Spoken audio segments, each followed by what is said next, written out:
নমস্কার বন্ধুরা, আজকের রেসিপি চাল কুমড়ো দিয়ে চিংড়ি মাছের তরকারি। এই রান্নাটি কিন্তু বহু পুরনো একটি রান্না, বলা যেতে পারে মা ঠাকুমাদের হাতের রান্না। সেই রকমই এই রান্নাটি যতটা পেরেছি একটু ভালোভাবে তৈরি করার চেষ্টা করেছি।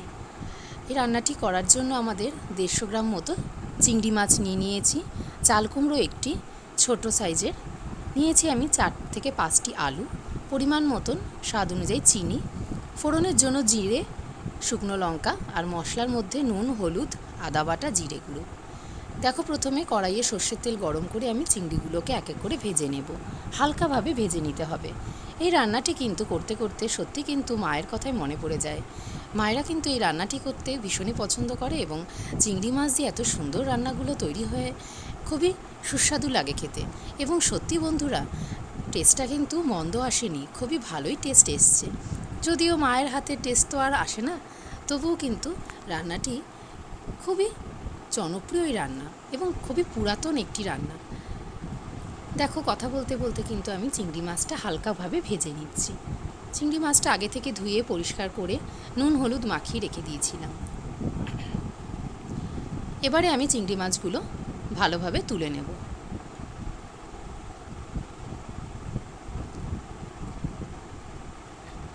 এবং যেই তেলটি রয়েছে, চিংড়ি মাছের থেকেও একটু তেল বেরিয়েছে, এই তেলটির মধ্যেই কিন্তু আমি জিরে এবং শুকনো লঙ্কা ফোড়ন দেবো। এবং রান্নাটি কিন্তু অবশ্যই সর্ষের তেলে করতে হবে।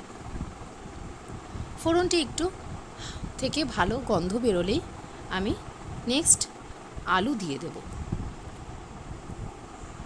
তোমরা কে কোথা থেকে আমার ভিডিও দেখছো অবশ্যই কমেন্ট বক্সে জানিও। তোমাদের কাছে এরকম যদি রান্নার রেসিপি থাকে অবশ্যই আমার সাথে শেয়ার করতে ভুলো না। আলুগুলো কিন্তু এবারে আমি এক এক করে দিয়ে দিচ্ছি। গ্যাসের ফ্লেমটা এবারে একটু মিডিয়াম করে রাখবো। এবারে আমি ভালোভাবে নাড়াচাড়া করে নেব যাতে মশলাটার সাথে মিশে যায় যে তেলটা ছিল। এবং আমি এই আলুগুলোর মধ্যে অল্প পরিমাণ নুন এবং হলুদ অ্যাড করে নেব।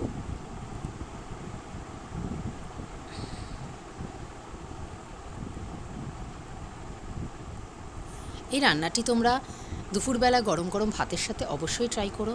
খেতে কিন্তু দুর্দান্ত লাগবে, ছোট থেকে বড় প্রত্যেকেই খুব ভালোভাবে খাবে।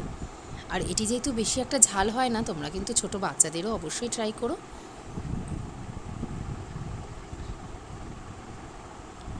চাল কুমড়োটা কিন্তু আমাদের পেট ঠান্ডা রাখতে খুবই সাহায্য করে, তাই ছোট বাচ্চাদেরও তুমি ঝালটা একটু কম দিয়ে রান্না করে দেখতে পারো, খুবই ভালো লাগবে। এবং ওদের চিংড়ি মাছের গন্ধটা আসলে খুবই ভালোভাবে টেস্টিভাবে খাবে। দেখো, আলুগুলো কিন্তু ভাজা হয়ে গেলেই আমরা আদাটা দিয়ে দেব।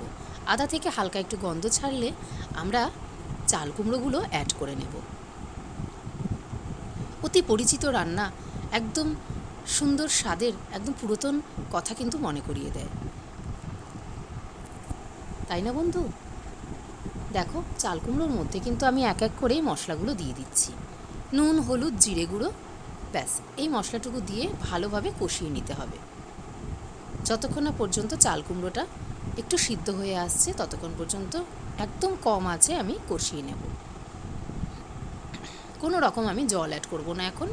তারপরে লাস্টে আমি চিংড়ি মাছগুলো দিয়ে মশলার সাথে একভাবে একটু টাইম নিয়ে কষিয়ে নিতে হবে। তারপরে চিনিটাও আমি স্বাদ অনুযায়ী দিয়ে দেব। তারপরে কষিয়ে আসলে আমি পরিমাণ মতন জল অ্যাড করে মিনিট 5 ঢাকা চাপা দিয়ে রাখলে আমাদের রান্নাটা কিন্তু একদমই কমপ্লিট হয়ে যাবে। দেখো, মিনিট 5-6 পরে আমি আসলাম, রান্নাটা পুরোপুরি কমপ্লিট। এবারে আমি একটি বোলে সার্ভ করে নেব। তাহলে বন্ধুরা, কেমন লাগলো আজকে আমার এই রেসিপি তোমরা কিন্তু অবশ্যই কমেন্টে জানিও। সবাইকে ধন্যবাদ আমার চ্যানেলে ভিজিট করার জন্য। সবাই সুস্থ থেকো, ভালো থেকো। আবারও একদিন চলে আসবো একটি নতুনত্ব রেসিপি।